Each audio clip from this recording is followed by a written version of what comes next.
ഇതാണ് വൈറലായിട്ടുള്ള ആ മഹല്ല് ട്ടാ.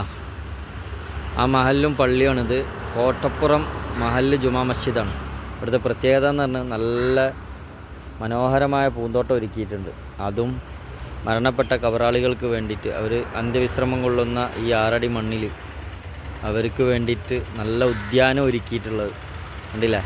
ഇനി അപ്പുറം ഇതിൻ്റെ ബാക്ക് സൈഡൊക്കെ ആണെങ്കിലും പള്ളിക്കാട് എന്ന് പറയാൻ പറ്റില്ല, നല്ല മനോഹരമായി വൃത്തിയാക്കിയിട്ടുണ്ട്. സ്വന്തക്കാടും ഒക്കെ വെട്ടി തെളിച്ചിട്ട് മഹല്ല് കമ്മിറ്റി നല്ല ഉഷാറാക്കിയിട്ടുണ്ട് കേട്ടോ. കബറാളികൾക്ക് വേണ്ടിയിട്ട് പൂന്തോട്ടം ഒരുക്കിയ പിന്നെ ചരിത്രം നമ്മളിതുവരെ എവിടെയും കേട്ടിട്ടില്ല. പക്ഷേ കേരളത്തിൽ മലപ്പുറം ജില്ലയിൽ കോട്ടപ്പുറം മഹല്ല് ജുമാ മസ്ജിദ് മാത്രമാണെന്നാണ് എൻ്റെ ഒരു അറിവ്. മറ്റുള്ള സ്ഥലങ്ങളിലുണ്ടോയെന്ന് എനിക്കറിയില്ല കേട്ടോ. ഓക്കെ, കണ്ടില്ല.